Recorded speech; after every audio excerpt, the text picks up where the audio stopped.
Hai. Pișco. Opa. Și David. Salutare și bine v-am regăsit la un nou videoclip. Astăzi suntem în gondolă la Azuga. Mergem să ne dăm doar la vale. În stânga mea îl am pe... Cristi, dar nu îl cheamă Cristi, este Andrei. Este de aici, de al casei, l-ați mai văzut în fața mea de fiecare dată în videoclipuri. Nu uitați să dați un like, un share și un subscribe la el. O să las pe aici pe undeva canalul lui de YouTube, se dă. Și haideți să-l încurajăm să facă și el niște subscribe, măcar 1000 acolo, ca să posteze și el mai des, pentru că este non-stop pe bicicletă. El vineri, sâmbătă, duminică, e aici. Și în cursul săptămânii. Și în cursul săptămânii, adică chiar non-stop. Nu uitați de hainele AXS. Astăzi sunt îmbrăcat într-o bluză cu mânecă 3 sferturi, pantaloni lungi. Am, bineînțeles, și genunchiere pe aici, pe dedesubt, fiți atenți.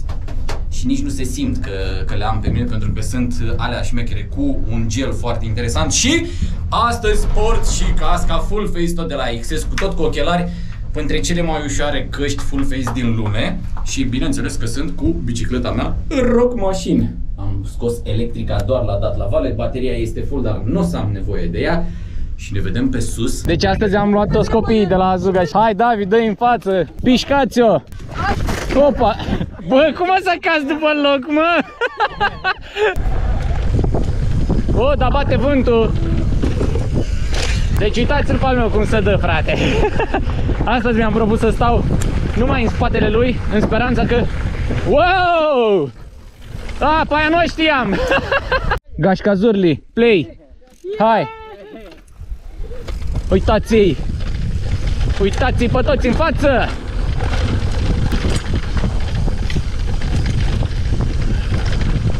M-am uitat la transmisia lor și toți sunt pe foaie și pinionul mic.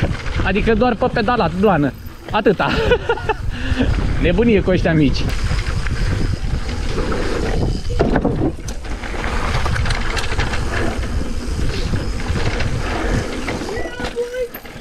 Eu tăi, mă. Eu tăi, mă. I-am organizat un pic, opa. Eu nu știam de linia ilaltă. Și uitați-i pe ai mei cum se duc, frate. N-am prins piciorul bine pe pedală. Acolo. Hopa, hopa. Ia uitați-i, deci, într-una. Dai, numai așa vorbesc. Wow. Cam uscat astăzi pe aici. Apropo de chestia asta. Mamă, m-a scos acolo după trasă. Dar treaba continuă. Bă, eu sunt bătrân, mă, comparativ cu ăștia mici. Deci uitați-i ce sandale dau, mai ales Andrei, eu nu-l mai văd deja. Nu știu unde s-a dus. Cum pare că o să aibă timp să facă și un grătar până venim noi. Cel puțin eu. Hopa. Linia asta e hard. Dreapta. Salut. Aha. Ăsta e chicken line-ul la... Ok. Ia uitați-l, mă, ce sare. Băi, băiatule. Încă un copac. Încă unul. Dă-i că nu știu aici, am auzit că e o nouă chestie. Ce-a sărit al meu. Wow! Băi, nebun cât de mare e asta. Da. Wow, dar trebuie să frânezi masiv, că nu ești direct în rădăcinile alea. Nu este imposibil, deși e foarte mare. Dar s-au făcut atât de multe zone din astea de frânare încât te sparg, pur și simplu. Ia uitați aici. Mamă. Hop, și Andrei este în față. Bă, băiatule, mai ușor. Mamă, a intrat în drift. Mamă, uitați-l pe al meu ce a zburat. Jesus. Bă, ești nebun cât de mare e. Și contrapanta asta e nouă. Bă, s-a terminat cu șmecheria. Cum e? Și al meu a dispărut, nu, dacă vă vine să credeți. Deci a dat alea două, blană, și pur și simplu nu mai există.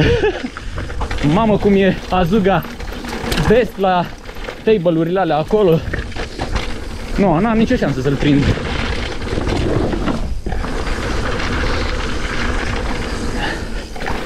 Jesus. Aha, și s-a mai nivelat treaba pe aici un pic. Nu mai e atât de nașpa. Bă, dar mergi și tu mai încet să te prind. Ia fiți atenți, mă, cât suntem. 1, 2, 3, 4, 5, 6, 7, 8, 9, 10, 11, 12, 13, 14, 15, 16, 17 inci dintr-o bucată, plus niște cai și 2 mânci. Hai, gașca zurli! Frumos! Să dea naiba dacă știam de asta aici. Am lăsat pe toți să se ducă înainte. Eu l-am pe Andrei din nou în față și dăm la vale. Băi, n-are frică. Ia uitați-l tu. Uitați-l voi cum se duce. Zona asta fără frâne, direct. Hai. Pișco. Bineînțeles că și el este doar pe pinionul mic. Atâta știu copiii aici.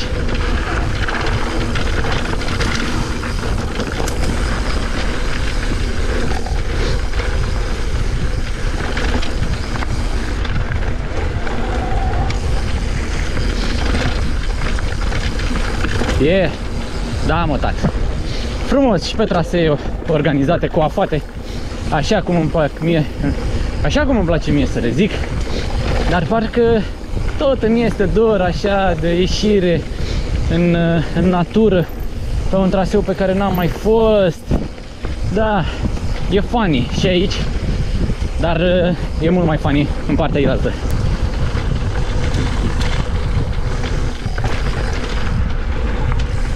Ce ai, mă, deci uitați-l cum zboară. Bă, ești nebun! Incredibil, mă. Deci incredibil.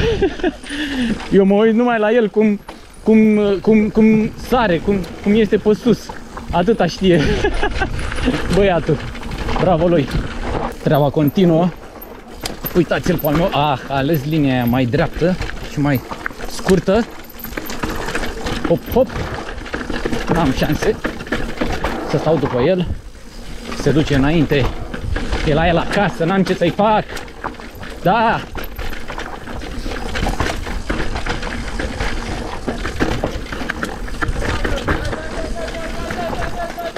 Ce mă aleargă ăștia mici, ești nebun.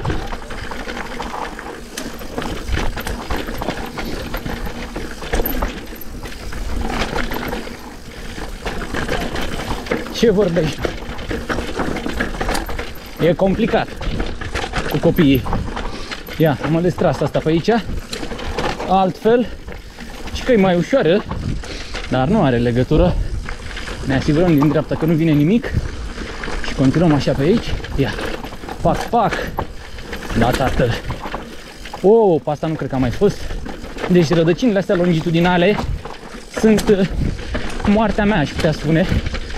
Nat, pentru că ia uitați-l, pupă frânele, nu, vă zic eu.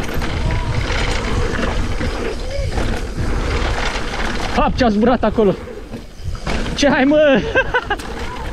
Ia că mi-a explicat el o linie pe aici. Dar mă, are dreptate. Vii razant pe acolo, pe la copac, apoi pe aici.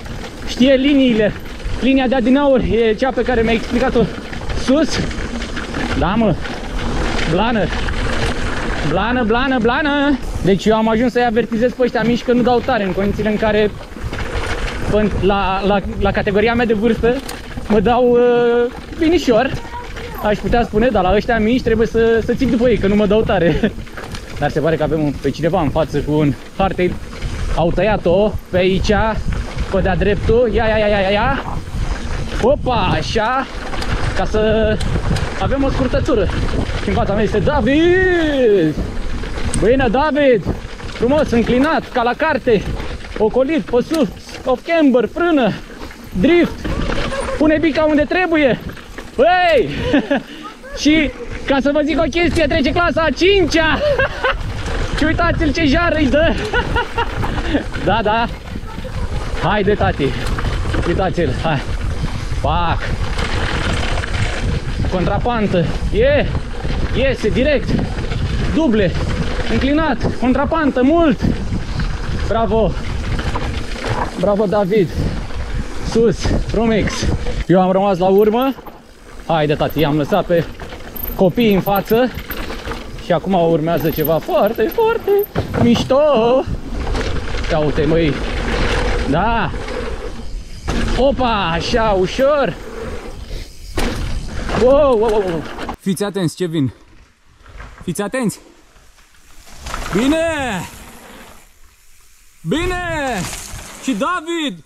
Bine! I-ați văzut pe Junior, da? Despre asta este vorba.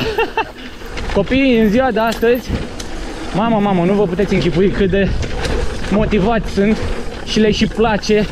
Și asta e un lucru foarte mișto. Vor duce sportul ăsta ei mai departe. Foarte tare. Bravo lor. Nota 1000. Bine!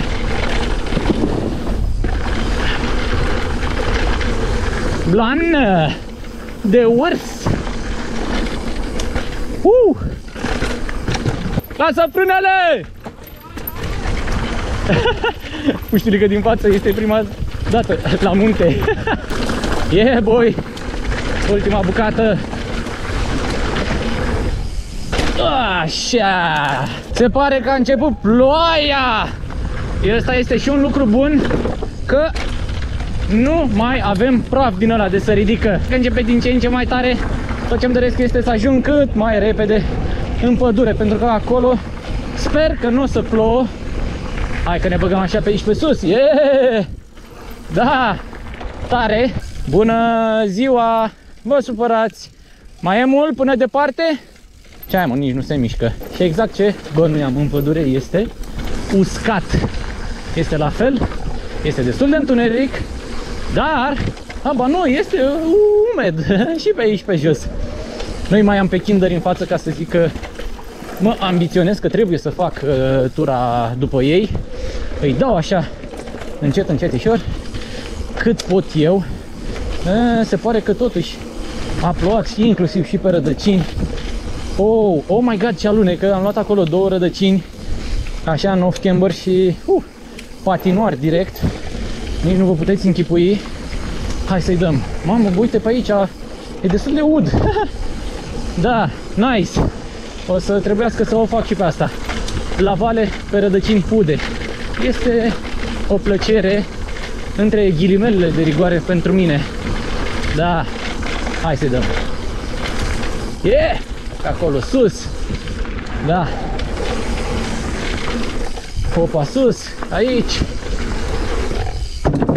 Opa, și acolo. Contrapantă direct. Yeah. Ești ok? Da, sunt mari astea, o tigre. Ia-ți AXS că sunt blană, crede-mă. E cel mai blană echipament AXS, tati. Fac aici. Frumos. Hai. Bă, da. Apropo de AXS, nu uitați de reduceri. Prețuri bombă. Le găsiți și la mine în magazin. Atelier ce am eu acolo. Nu vă puteți închipui, mamă. Ce ai, mă? S-a schimbat sportul cu umiditatea asta. Nu mai ține nimic. Nimic. Ba, mă. Despre ce vorbim? Am zis eu că aici nu plouă, dar na, ia fiți atenți cine mă depășește. I-a dat sandale atât de tare încât Andrei a ajuns în spatele meu. Mă claxonează. E acolo. Îl țin pe loc. Haideți că mă opresc așa. Poate reușesc să-i fac loc să treacă, pentru că racheta galbenă, unde ești? Hai, dăm în continuare așa. Aici. Ok. Haideți să vedem. A mai venit cineva din spate. Blană. Alunecă foarte tare. Partea asta de rădăcini acum.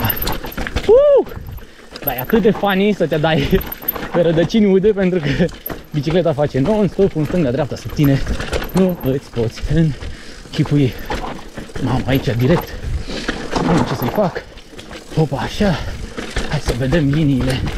Da, trebuie evitată partea de off-camber în rădăcini maxim, pentru că nu e ce trebuie. Cauciucurile s-au cam încărcat. Din păcate, Andrei, ești invitatul meu în față, pentru că nu vreau să te țin pe loc, da? Ca să ne înțelegem. Eu sunt mai bătrân, așa. Deci nu pot să cred că am zis asta, că eu sunt mai bătrân, așa. Da. Opa, nice. Opa. Ia să vedem Wow. Așa. Wow, ce mi-a alunecat fața acolo. Deci rădăcina aia era descoperită 100%. Mamă, deja aici s-a făcut șlau. Ești ok? Ai căzut tare? Ești băiat mare, hai. Cauciucurile mele s-au încărcat și față și spate. Apa se scurge și tot prăfulețul ăla finuț care era mai devreme. De la apă să faci o peliculă care se ia complet pe cauciuc. O să-i dăm mai încet că nu-i treabă. Deci pe rădăcinile astea din aur, nu, n-ai nicio aderență, nimic. Continuăm pe aici. Oh my god, deci cauciucul meu de spate este pur și simplu blocat pentru că nu. Este de-a dreptul oribil. N-ai cum. Mamă, cum sare nămolul. Și acum, sincer, stricăm și traseul pentru că facem șențulețele alea prin el. Hai că încerc să o iau așa pe lângă. Ne-a prins ploaia. N-avem ce face. Mamă, da. Andrei recunoaște că s-a speriat. Este foarte, foarte bine. Aviz copiilor care vin pe aici și se dau să fiți conștienți de ceea ce se întâmplă. Să nu vă luați filme că sunteți Superman, pentru că bicicleta pe un traseu de genul te poate trânti imediat. Hai. Dăm așa. Easy. Yeah. Mamă, deci s-a schimbat sportul. Din ciclism s-a făcut schi. Patinaj. Ușor. Mamă, aici unde veneam cu 40-30 la oră, 20 pe nămol. Adică nu sunt eu cel fricos, dar ați văzut ce se poate întâmpla. Jesus, hai. Ușor. Facem aici, dreapta.